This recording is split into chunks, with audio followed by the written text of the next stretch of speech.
Армысын эфирде жұлдыздар құпиясы бағдарламасы. Сіздермен бірге мен Мұхит Сапарбаев. Біз бүгін алдағы 15 минутта шетелге жиі шығатын жұлдыздар туралы әңгімелейтін боламыз. Ендеше асықпай жұлдыздармен бірге шетелге сапарлайық.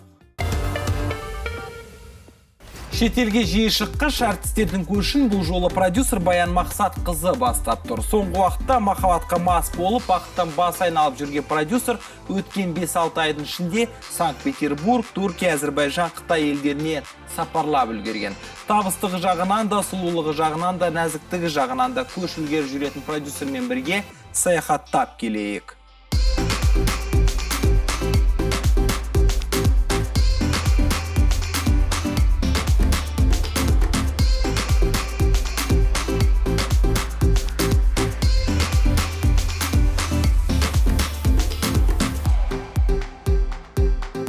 Жүрген жерінде табиғатпен, қала көріністерімен көрген дүниелерін видеоға салып жүретін Мақсатқызы мынандай да қызықтарымен бөлісіп тұрады.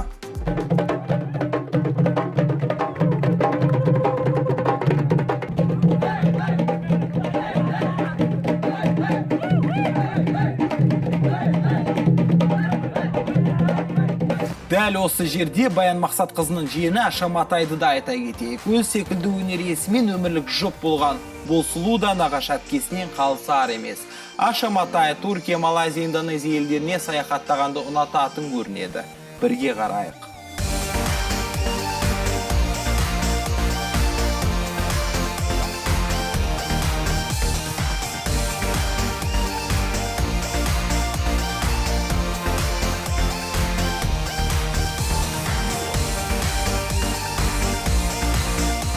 Ең әдемі баскетболшы қыз туралы естідіңіз бе? Талай жұрттың таңдайын қақтырған Сабина Алтынбекова да бүгінде танымал жұлдызға айналған. Сұлулығымен көзге түскен спортшы қыз да Түркия, Қытай, Жапония және Корея елдеріне саяхаттағанды ұнататын көрінеді. Себебі биылдыққа осы елге бірнеше рет табан тірепті.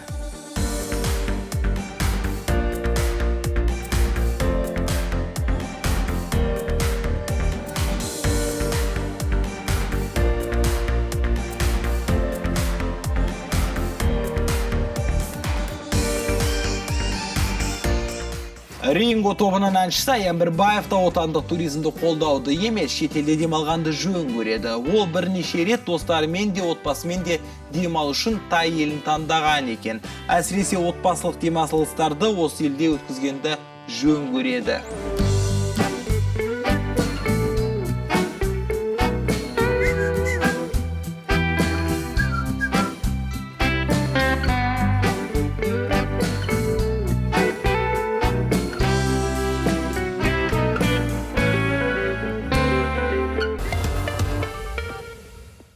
Өткен айда ғана Корея еліне қызы жұлдызбен бірге демалып, келген Жанар Айжанова әсерінен әлі де арыла алмай жүрген сияқты. Әлеуметтік желіде Корея еліндегі суреттермен әлі де толықтырып келеді. Әсіресе қызы екеуі кәрістің ұлттық киімдерімен суретке түсіп, мұндағы ерекше демалыстармен мақтанатын сияқты.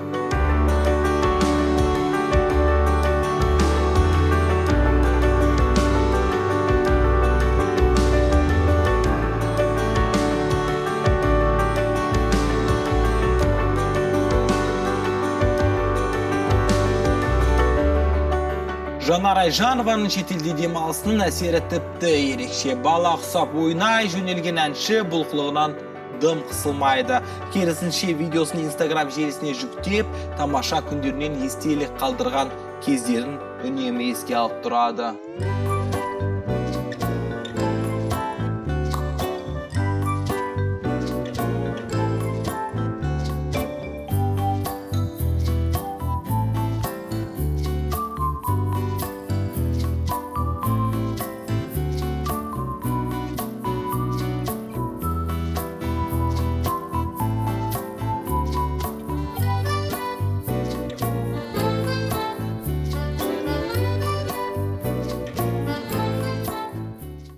Соңғы кезде ата-анасындағы ұлын өз тәрбиесіне алған Ерке Есмахан шетелдегі барлық демалыстарына ұлы Мүсліммен бірге өткізеді. Аналы балалы екеуі соңғы 5-6 айда Түркия, Египет, Мысыр және Таиландқа саяхаттап келген.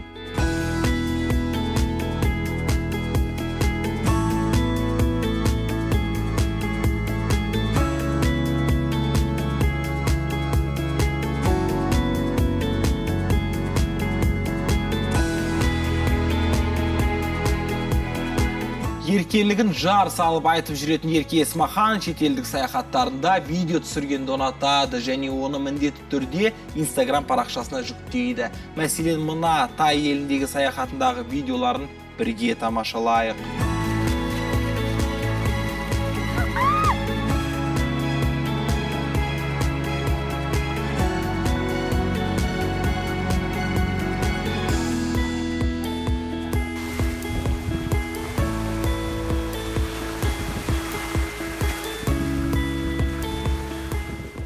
Бұл ғана емес, Еркенің Мысыр жеріндегі видеоларда қызыққа толы. Египетті көргіңіз келсе, Еркемен бірге саяхаттап көрелік.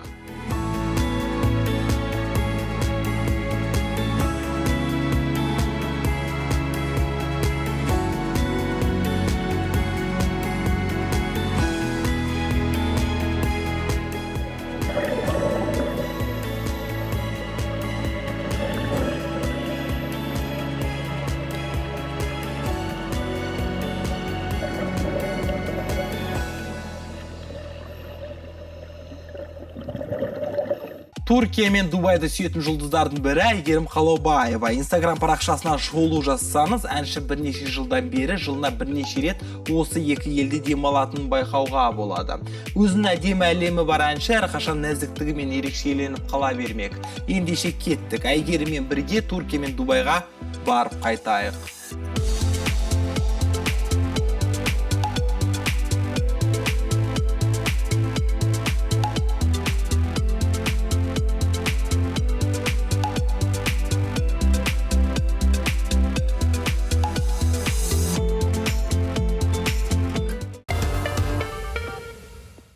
Шетелде демалуды құба-құп көретін әншілердің бірі Айқын Төлепберген. Айқынның әлеуметтік желісіне кірсеңіз, көбіне тек өзінің суреттерін көресіз.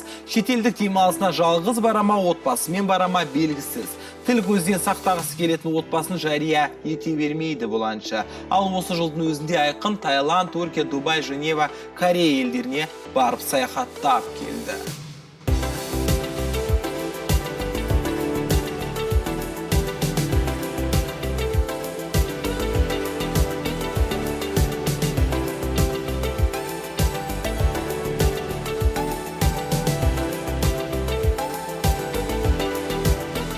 Қазақстанда әнші болып танылған Айқын шетелге шықса сиқыршы болып кететін сияқты. Иә, кәдімгі сиқыршы. Бұл сізге қызық па? Ендеше келесі видеоларды бірге тамашалайық.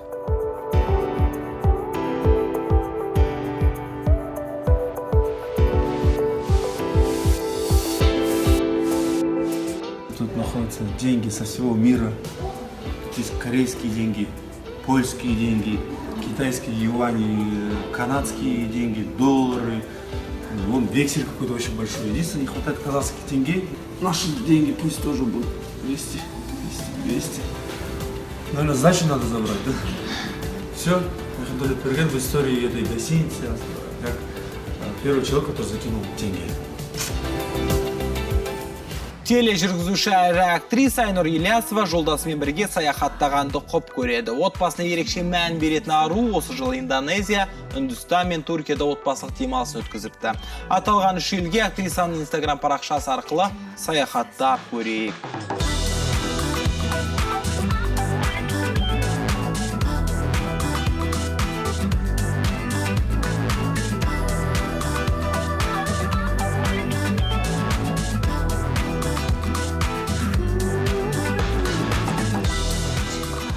Роза Арымбаеваның тұңғышы Әли Оқапов осы жылы Таиланд пен Корея елдеріне дем алған болатын. Жас әншінің демалысқа кіммен барғаны белгісіз, тек анасы мен інісі көрінбейді. Кей суреттерде белгісіз аруды да байқауға болады. Бірге көрейік.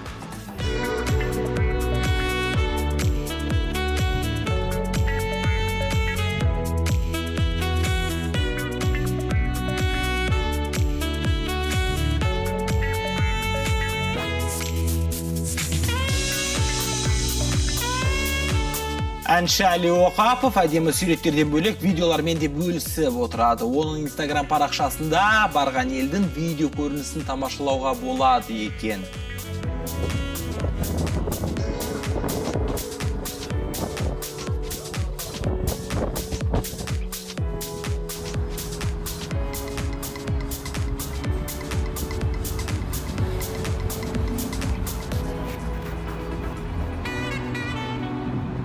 Ринго, Аюми сияқты танымал топтарды эстрадаға қосқан продюсер Алуа Қонарова да шетелге шығып демалғанды жақсы көреді. Тек продюсер жалғыз немесе отбасымен емес, құрған топтарымен шыққанды жөн көреді. Ринго, Аюми топтарымен осы жылдың өзінде Таиланд, Корея, Милан жерлерінде болып, саяхаттап келіпті.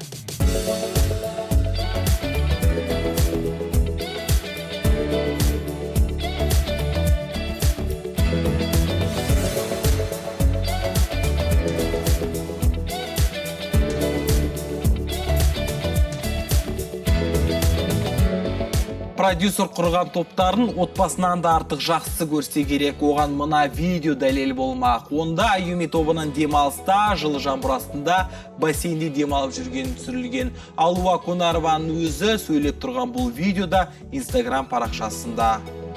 Аюми плавают под тропическим ливнем. Это круто. Нет, Джаном, спасибоньки. Я что-то как-то... Нет. Все, дождик кончился. Вот такие вот тропические ливни, девчонки. Үлкен рөлін тарихи картинадан бастаған актер Артур Төлепов бүгінде өзін әншілік қырынан сынап жүр. Жаңа әндер жаздырып, бейнебаян таспалап жүрген Артур Төлепов те шаршаса шет ел асып кететін жұлдыздардың қатарынан. Әнші актер Артур Төлепов демалыс үшін ең әдемі, ең қымбат жерлерді таңдайды екен. Мәселен, осы жылдың өзінде Артур Таиланд, Дубай, Мальдив аралдары, Лас-Вегас және ақш жерлерін саяхаттап үлгерген.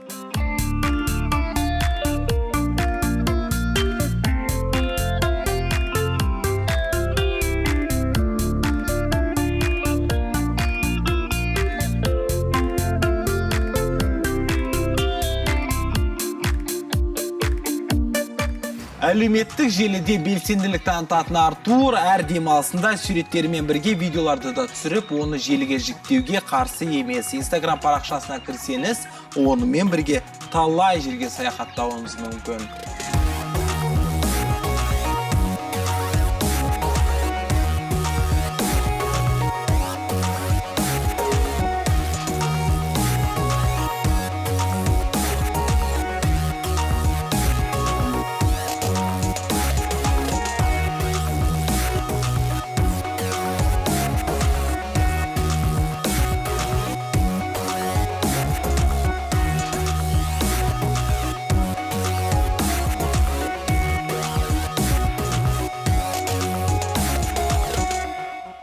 Театр және кино актрисасы, сондай-ақ әнші Арнау тобының мүшесі Салтанат Бақаева демалысын жолдасымен бірге шетелде өткізеді.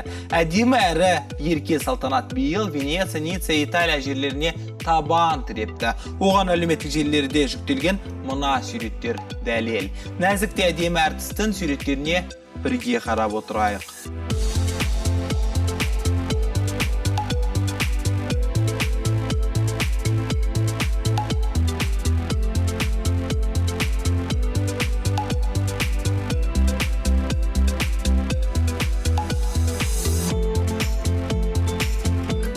Жолдасымен жер шарын аралауға дайын Салтанат Бақаева сапарлаған көрікті жерлері мен керемет демалысын сәтті видеоларды да түсіргенді ұнатады және оны желіге оқырмандарына үнемі бөлісіп отырады.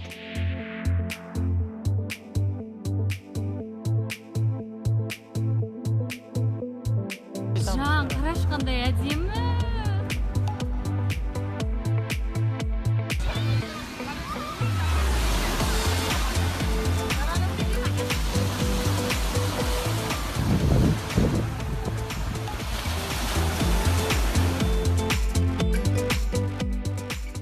Шекара асып, шетел көрген Салтанат Бақаева өзге мемлекеттің көшесінде қазақтың әнін орындап, барша қазақстандықтарды бір қуантты. Сіз де көріп, қуанышқа ортақтасыңыз.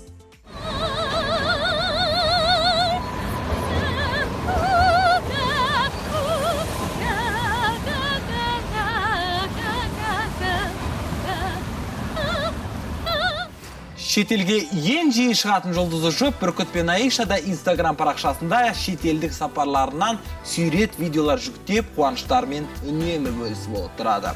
Бірін-бірі толықтырып, бірі ән салып, бірі би билеп жүретін сахна мен тойды қыздыратын бұл жұп осы жылдың өзінде Италия, Мальдив аралдары, Барселона, Израиль, Париж жерлерін аралап үлгерді.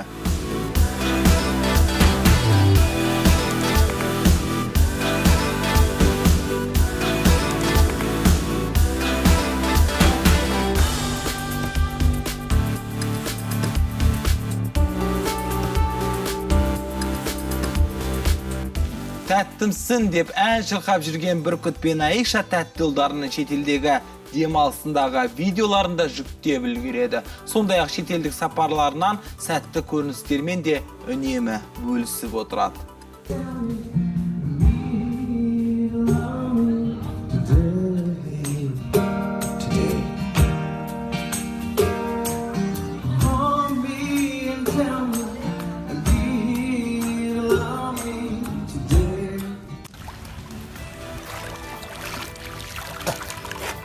Секілді ме? Иә?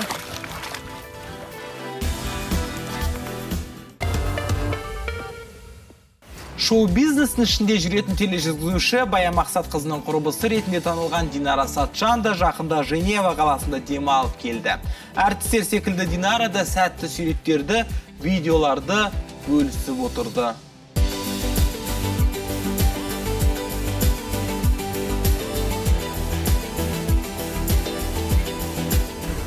Женева – город галерей. Посмотрите, я гуляю по улицам Женевы в старом городе, в старом районе. Вот одна галерея. Вижу еще одну галерею. Вот еще одна галерея. Друзья, у нас сейчас тур по Женевскому озеру. Его еще французы называют Лак-Лиман. Оно настолько чистое, мне хочется нырнуть прямо сейчас. Но говорят, очень прохладное. Актриса тележүргізуші Гүлназ Жоланова да биылдыққа 2 рет шекара асып, Таиланд пен Түркияда дем алып келді. Жас сұлу әдемі суреттерімен, керемет естелік видеоларымен бөлісіп, желі оқырмандарының сауалдарына жауап беріп те үлгерді.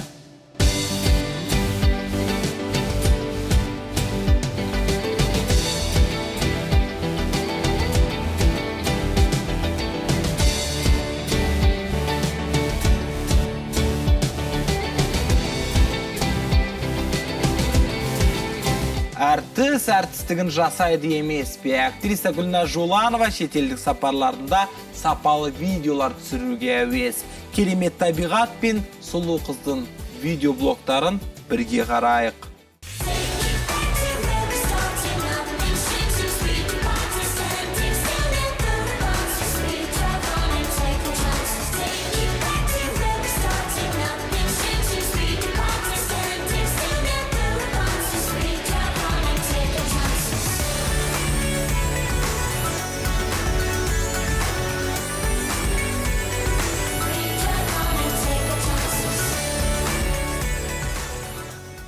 Теңіз бен жағажайды сүйетін композитор Сейфуллин Жолбарыс та су жаңа келіншегімен бірге Дубайда демалған көрінеді. Қаланың әдемі көріністерімен бірге әдемі жарының суретін мақтанышпен жүктеген Сейфуллин мырза демалысының жақсы өтуіне барын салса керек.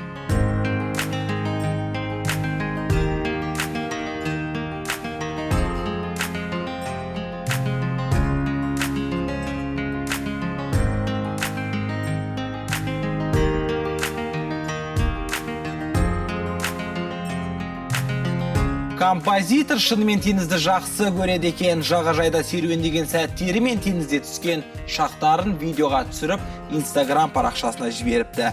Ендеше бірге тамашалайық.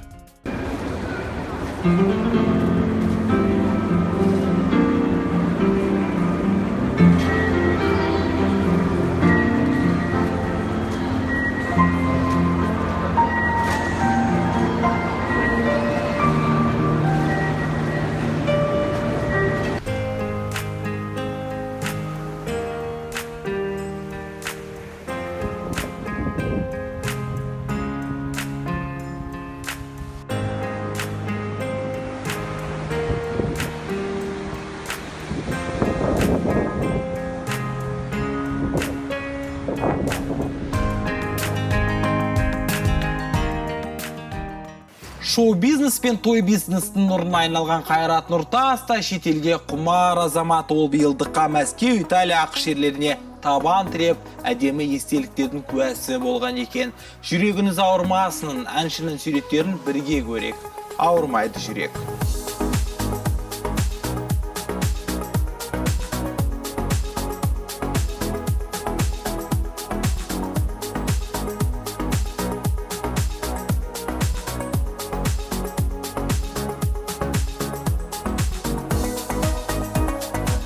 Әдемілігімен дене сымбатымен ерекшеленетін Лидо да шетелге кетіп, демалатын жұлдыздардың қатарын толықтырады. Ол жүктілік кезінде де, жолдасымен де, бала-шағасымен де, тіпті достарымен де шекара аса беретін қамсыз келіншек. Лидоның ақш, Дубай, Түркия, Үндістан елдеріндегі сапарындағы видеолар мен фотоларды қазір бірге көреміз.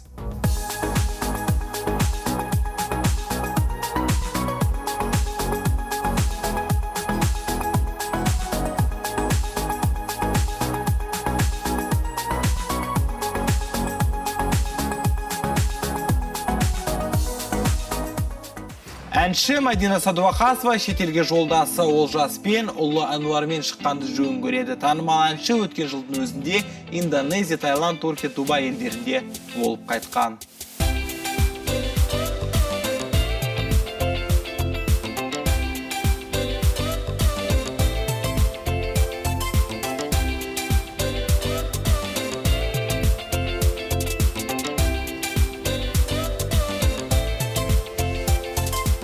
Жақында ғана пәтер алып, қуанышымен бөліскен Меруерт Тұспаева демалысын Португалия, Египет, Европа елдерінде өткізгенді жөн көреді. Әнші демалыстарын жалғыз ұлымен бірге өткізсе керек. Кей видеоларында ғана ер жетіп қалған ұлы көрінеді.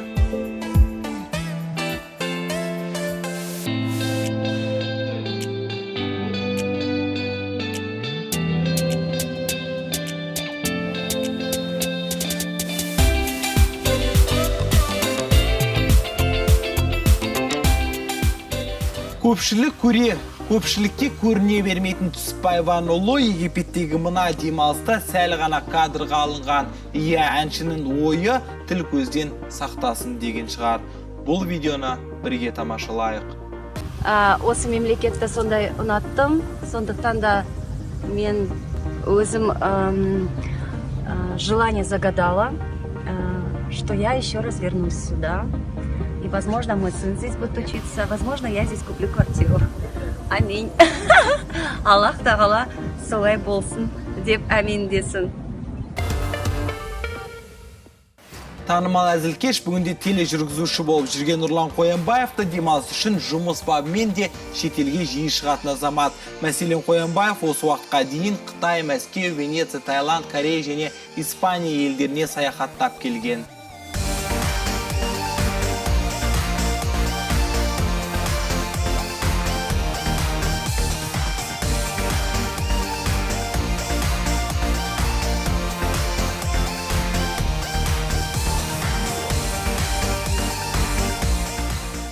Әзілі әркіммен жараса беретін Қоянбаев мырза шетелде де әріптестерін тауып алады. Әйтеуір қызықты видеоларды тамашалауға кезек берейік.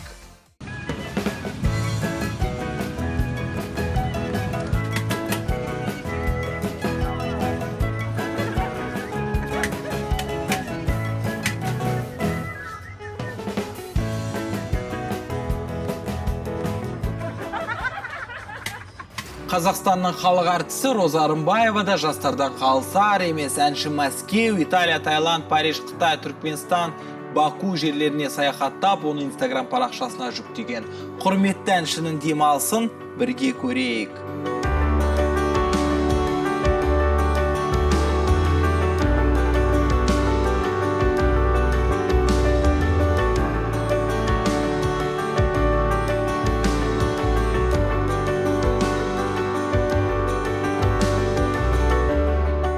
Роза апайымыз өзі ғана демалғанды қаламайды. Барған жерінен отандастарына сәлем жолдап демалысқа шақырады екен. Ендеше кеттік. Бірге аттанайық сапарға. Привет, казахстанцы! Я нахожусь на острове Сардиния в Италии. Сказочное место, изумрудное море. Хайрлы таң, достар! Мен Сицилияда, сол аралда жүрмін, Италияда. Сіздерге шын жүректен осы жерге келіп, тамашаны көріңіздер дегім келеді. Дәл осылай тізбектей берсек, шетелге барғыш жұлдыздардың санына жете алмаспыз. Ең бастысы осы тізбектің басына Санжар Мәди, Сиби Махмуди, Тәуекел Мүслім мен Жанар Дұғалованы да қосар едік. Әзірге осы эфирде қайта жүздескенше.